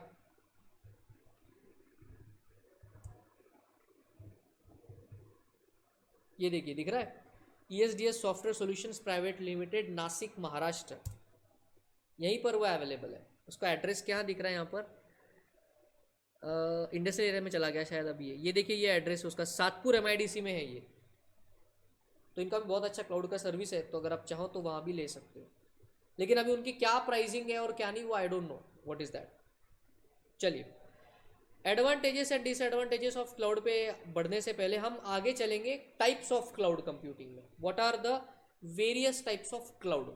तो there are basically 4 types of cloud: private cloud, public cloud, community cloud and hybrid cloud. पहले सबका मीनिंग देखेंगे और फिर हम आराम से उसको देखेंगे। आपको एक बार चार्ट्स पर ले चलेंगे। चार्ट्स पर आपको पता चाहिए कि हमने जस्ट क्या कंप्लीट किया है। तो बेटा हमने अभी जस्ट आपको कॉन्सेप्ट सिखाया है और ये आंसर को हमने यहाँ पर कंप्लीट किया है। अभी हम कहाँ बढ़ रहे हैं? We are going to the types of cloud. तो basically there are 4 types of cloud. Sir कौन कौन से? Private cloud, public cloud, community cloud and the concept of hybrid cloud. ये है 4 तरह के क्लाउड. आप आज तक तो दुनिया में केवल 4 तरह के ही क्लाउड है, अभी तक 5th वाला तो इन्वेंट नहीं हुआ है. ठीक है, अब हर क्लाउड में हम इस कॉन्सेप्ट में हमको क्या क्या आंसर्स देखना है, बहुत अंदर अंदर है. एक हमको देखना है what are the characteristics of a private cloud, फिर उसके advantages and disadvantages. Public cloud में भी वैसे आंसर देखना है, कैरेक्टरिस्टिक्स, उसके एडवांटेजेस और उसके डिसएडवांटेजेस. कम्युनिटी, उसका भी कैरेक्टरिस्टिक्स, एडवांटेजेस, डिसएडवांटेजेस, और हाइब्रिड में भी सेम आंसर्स. कैरेक्टरिस्टिक्स उस क्लाउड के, एडवांटेजेस एंड डिसएडवांटेजेस. तो चलिए एक एक करके इसको जरा आराम से देखेंगे. आज सिर्फ सबका ब्रीफ मीनिंग समझेंगे और आज का लेक्चर एंड करेंगे, फिर कल इसको और डिटेल में करेंगे. ठीक है. अरे ये कहाँ आ गए? क्या आप अपने फोटोज वगैरह गूगल ड्राइव पर रखते हो क्या? अपना डेटा, आपका डेटा गूगल ड्राइव पर है? कितने बच्चे क्लाउड सर्विस का इस्तेमाल करते हैं यहाँ पर? एक बार हाथ आपका हैंड रेस करना, मुझे समझेगा कि कितने बच्चे यूज कर रहे हैं. और यहाँ पर रिद्धि कर रही है, यश कर रहा है, कुणाल, अदिति, तनिष्क कर रहा. ओहो, एवरीबडी इज डूइंग. अदिति, ओहो क्या बात है, बहुत बढ़िया, सारे बच्चे कर रहे हैं, बहुत बढ़िया. 2-3 बच्चे नहीं कर रहे, चार्मी, कोमल, प्रतीक्षा, रूपल, श्रुति. ठीक है, कोई बात नहीं बेटे, शायद अपने हैंड्स नीचे कर लिए हैं. सबके अगर जीमेल है तो आप कर ही रहे हो उसका यूज़, क्लाउड तो आप बेटा यूज़ कर ही रहे हो. सभी के फेसबुक पर अकाउंट्स तो है ही, सभी का इंस्टाग्राम पे अकाउंट तो है ही, सभी का व्हाट्सएप पे अकाउंट तो है ही. तो कैसे नहीं कह रहे हो कि आप क्लाउड यूज़ नहीं कर रहे हो? क्लाउड यूज़ कर ही रहे हो आप. चलिए, सबसे पहला क्लाउड हम प्राइवेट नहीं देखेंगे, हम बढ़ेंगे पब्लिक क्लाउड की ओर, बिकॉज ये समझने के लिए आसान है पहला. तो will go to the very first cloud, to the concept of public cloud. Sir what is a public cloud? Public cloud मतलब एक ऐसा क्लाउड है कि जिसको कोई भी एक्सेस कर सकता है. पहले मैं छोटा सा ना एक चार्ट ड्रॉ कर लूं. Types of cloud. ये टाइप्स ऑफ क्लाउड एक्सेसिबिलिटी के ऊपर डिपेंड करता है. तो यहां पे लिखेंगे एक्सेसिबिलिटी. इसके बेसिस पे यहां पर इन्होंने 4 कैटेगरी बनाई है क्लाउड की. तो पहला हमको पढ़ना है पब्लिक, फिर हमको पढ़ना है प्राइवेट, उसके बाद हाइब्रिड, और लास्ट में कम्युनिटी.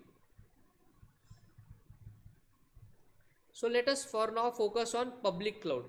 तो पब्लिक क्लाउड मतलब एक ऐसा क्लाउड है कि जिसको कोई भी एक्सेस कर सकता है. आप, मैं, मोदी जी, अमित शाह, कांग्रेस, बीजेपी, राहुल जी, कोई भी इसको एक्सेस कर सकता है. अरविंद केजरीवाल भी एक्सेस कर सकते हैं क्या? हाँ बिल्कुल कर सकते हैं. योगी आदित्यनाथ एक्सेस कर सकते हैं क्या? हाँ बिल्कुल एक्सेस कर सकते हैं.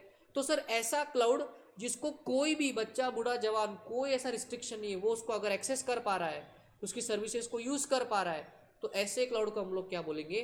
Public cloud. ये एक सिंपल डेफिनेशन है उसका, आओ जाओ घर तुम्हारा. सर ऐसा एग्जाम्पल क्या हो सकता है?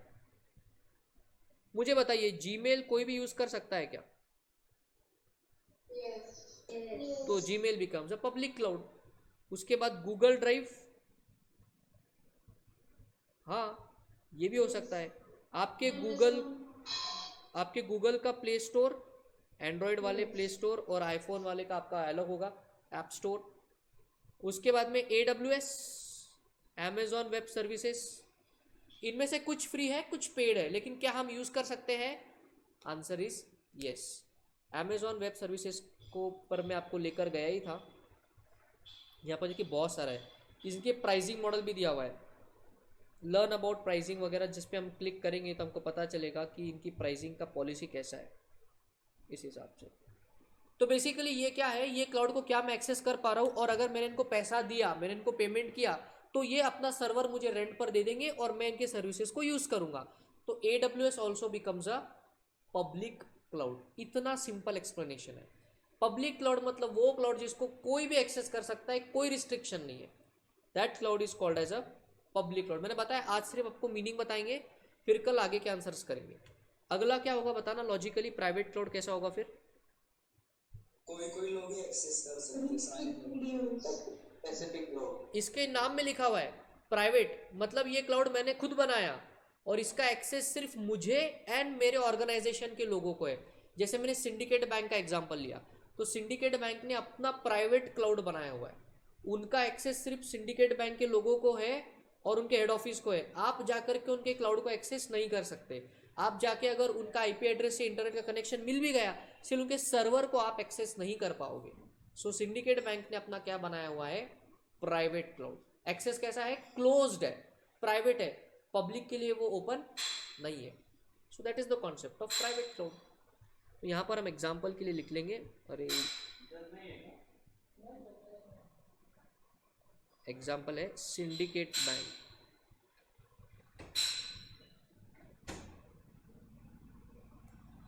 Then we have the concept of hybrid cloud. Hybrid का मीनिंग क्या होगा सोच के बताना। हाइब्रिड कुछ पार्ट पब्लिक को मतलब अवेलेबल एक्सेस करने के लिए और कुछ पार्ट प्राइवेट लोगों को। Okay, Mix of public and private. You got it correct. एक ऐसा क्लाउड कि जिसको पब्लिक भी एक्सेस कर सकता है और प्राइवेट लोग भी उसको एक्सेस कर सकते हैं, मतलब it's a mix of public plus private. Sir ऐसा क्या एग्जाम्पल है? बेटा इसके लिए आप हमारा ही एग्जाम्पल ले लीजिए। मेरे ऑफिस में हम जो प्रैक्टिस मैनेजमेंट सॉफ्टवेयर इस्तेमाल करते हैं, that is a very perfect example of a hybrid cloud. वो क्या है मैं आपको पहले एग्जाम्पल देता हूँ, फिर आपको लाइव दिखाएंगे। ये हमारे ऑफिस का एक प्रैक्टिस मैनेजमेंट सॉफ्टवेयर है जो कि क्लाउड है। इसका हमने क्या किया, इसको दो पार्ट में डिवाइड किया। इस क्लाउड का 80% जो हिस्सा है ये प्राइवेट यूज़ के लिए है, मतलब इसको मैं और मेरे ऑर्गेनाइजेशन के लोग यूज़ करते हैं, और इसका 20% का एक्सेस हमने हमारे जनरल क्लाइंट्स, जनरल पब्लिक को दे रखा है। तो बेसिकली हमारा ये जो प्रैक्टिस मैनेजमेंट सॉफ्टवेयर है जिसका नाम है ERP-CA, ये सॉफ्टवेयर का नाम है। ये जो सॉफ्टवेयर हम यूज़ कर रहे हैं, this is a very classic example of a hybrid cloud. मैं आपको ओपन करके दिखाता हूँ। I just go to that website ERP-CA।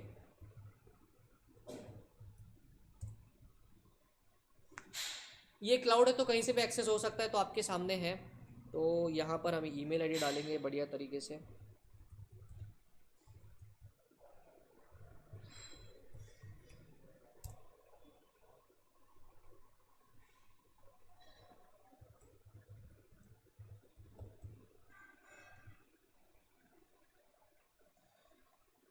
तो ये क्लाउड अभी आपके सामने ओपन हो रहा है और ये है हमारा प्रैक्टिस मैनेजमेंट सॉफ्टवेयर। सर क्या है, मतलब कुछ तो आया नहीं बेटा, आएगा ना, धीरे धीरे लोड हो रहा है। तो ये है सारा कुछ मेरे ऑफिस का आपके सामने। तो क्या मैं इसको यहाँ आपके सामने क्लास में एक्सेस कर पा रहा हूँ? डेफिनेटली। तो दिस बिकम्स अ क्लाउड। अब इसका 80% जो डेटा है वो मैं एक्सेस कर सकता हूँ, आप एक्सेस नहीं कर सकते इसको। अब देखिए ज़रा, सर वो 20% पब्लिक वाला बताइए ना। बताते, देखिए ये कस्टमर में गया मैं यहाँ पे और मैंने न्यू कस्टमर को ऐड करने का यहाँ पर ये किया और नीचे में चला गया। अगर आपको एक छोटी सी चीज़ यहाँ पर दिख रही है,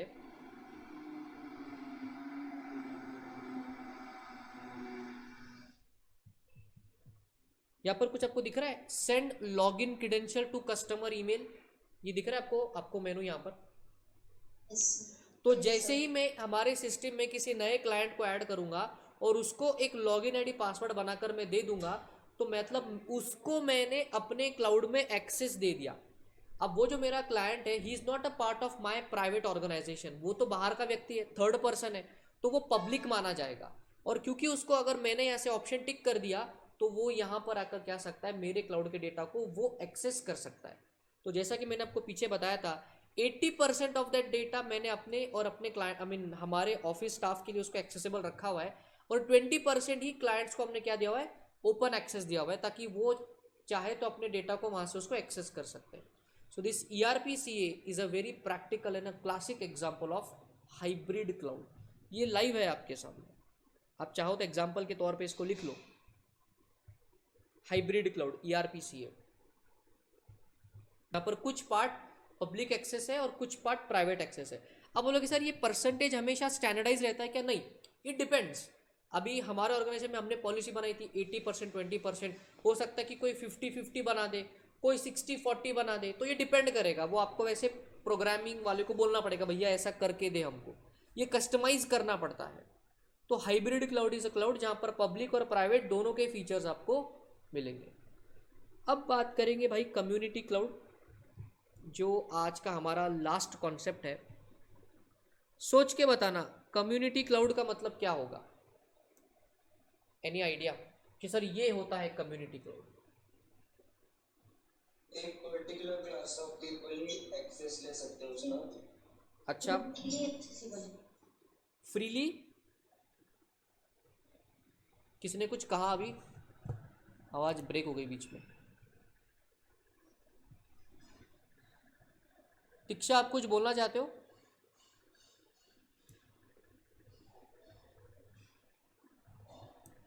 अभी किसने जवाब दिया था कि वो स्पेसिफिक क्लास ऑफ पीपल है? एक बार वापस जवाब देना फिर से। एक पर्टिकुलर क्लास ऑफ पीपल ही मतलब उसका एक्सेस ले सकते हैं। Very good, that is the concept of community cloud. देखो कम्युनिटी का मतलब क्या होता है, आपके अपनी दोस्तों की कम्युनिटी है, आपके अपने दोस्तों का फ्रेंड सर्कल है, तो बेसिकली कम्युनिटी क्लाउड मतलब क्या, a specific group of people को ही उसका एक्सेस मिलता है। सर एग्जांपल दे के आपको एग्जांपल लेंगे, all CA students, all CA and CA students in India, हमारे लिए आईसीआई ने एक स्पेसिफिक टाइप का क्लाउड सर्विस बनाया हुआ है। कौन सा बनाया हुआ है बताते हैं। आईसीआई के वेबसाइट पे जाएंगे, स्टूडेंट रिसोर्सेस में जाएंगे, ई सर्विसेज में, is there something called as a self service portal? पता है आपको इसके बारे में? यस, ये भैया इसी से तो सारा कुछ हो रहा है। इसको एक्सेस कौन कर रहा है? कोई स्पेसिफिक लोग कर रहे हैं या पूरा जनरल पब्लिक कर रहा है? स्पेसिफिक लोग कर रहे हैं। कौन कर रहा है? मैं कर रहा हूँ, आप कर रहे हो, chartered accountants and chartered accountant students. हमारे लिए भी यही पोर्टल है और आपके लिए भी यही पोर्टल है। तो बेसिकली हम बोल सकते हैं कि ये जो आईसीआई का सेल्फ सर्विस पोर्टल है, this is a community cloud. Private नहीं है, एक स्पेसिफिक लोगों के लिए बनाया हुआ है। So that becomes an example of a community cloud. When you access a specific people, a group of people are accessing that cloud, that is called a community cloud. तो एग्जाम्पल में लिख लो वहाँ पे, अपने आईसीआई ने बना दिया और हमको पता भी नहीं, हम जो एक्सेस कर रहे हैं वही कम्युनिटी क्लाउड है। तो यहाँ लिख लेंगे एग्जाम्पल एसएसपी आईसीआई का।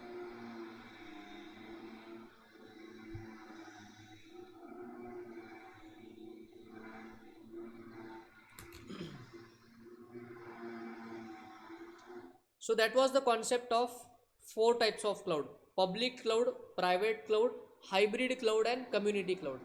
अब आपसे मेरा सवाल है, या मैं आपको बता देता हूँ, ये जो सारे टाइप्स है ना क्लाउड के, ये है तो क्लाउड ही, ये है तो क्लाउड ही। तो जो मेन क्लाउड के कैरेक्टरिस्टिक्स हमने सीखे थे, are you facing some disturbances out there? कुछ आवाज़ें आ रही है आपको ऐसे? हाँ, वो थोड़ा सा शायद बगल में कहीं काम चल रहा है तो उसका साउंड आ रहा है, अब शायद थोड़ा सा शांत हो गया। चलिए, मैं आपको बता रहा था कि ये जो सारे हैं ये है तो क्लाउड के टाइप ना, तो जो मेन क्लाउड का कैरेक्टरिस्टिक्स है वो यहाँ भी आएंगे, लेकिन क्योंकि ये थोड़े से अलग टाइप है तो इनके अपने स्पेशल कैरेक्टरिस्टिक्स भी आएंगे। ये मैंने आपको इसलिए बताया बिकॉज जब हम आंसर करेंगे ना characteristics of public cloud, characteristics of private cloud, तो प्राइवेट क्लाउड भी स्केलेबल है, पब्लिक क्लाउड भी स्केलेबल है, कम्युनिटी हाइब्रिड भी स्केलेबल है। इन सब में कॉमन कैरेक्टरिस्टिक्स तो आएंगे ही, लेकिन कुछ स्पेसिफिक कैरेक्टरिस्टिक्स है जो इनको डिफ्रेंशिएट करते हैं। तो इनके कैरेक्टरिस्टिक्स के आंसर में वो स्पेशल पॉइंट्स पे हमारा ज़्यादा जोर होगा, और एग्जाम में भी आपसे वही एक्सपेक्टेड है कि आप इनके स्पेशल कैरेक्टरिस्टिक्स लिख के आओ। बात को समझे अब? सर आपके हमने सवाल है कि सर हमने इनके स्पेशल कैरेक्टरिस्टिक्स तो लिखे, लेकिन वो जनरल वाले भी लिख दिए साथ में, तो चलेगा क्या? हाँ चलेगा, बिकॉज दोज आर एप्लीकेबल, लेकिन आपसे एक्सपेक्टेशन इतनी है कि आप स्पेसिफिक कैरेक्टरिस्टिक्स लिखो। ठीक है, तो चलिए बाकी की जो जर्नी है, बाकी का जो क्लास है, will continue in the next session. हाँ बोलिए। जीमेल एक पब्लिक क्लाउड है? Gmail is a public cloud. और अगर मेरा पर्सनल ईमेल उसको प्राइवेट क्लाउड बोल सकता हूँ क्या क्या उसको? पर्सनल ईमेल जो है मेरा उसको प्राइवेट क्लाउड बोल सकता हूँ?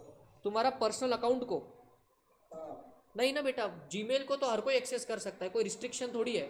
वो तो अपने अपने का अकाउंट बना दिया वहाँ पे, लेकिन उसको एक्सेस तो जनरल पब्लिक कर पा रही है ना, सभी जीमेल की सर्विस को यूज़ कर रहे हैं। जीमेल का जो सर्वर है उस पर आपने अपना अकाउंट बनाया है, लेकिन उसके सर्वर पे तो लाखों लोग अकाउंट बना रहे हैं, तो it becomes a public cloud. Okay sir, समझा। यस, चलिए दैट्स इट फॉर टुडे, मिलते हैं कल।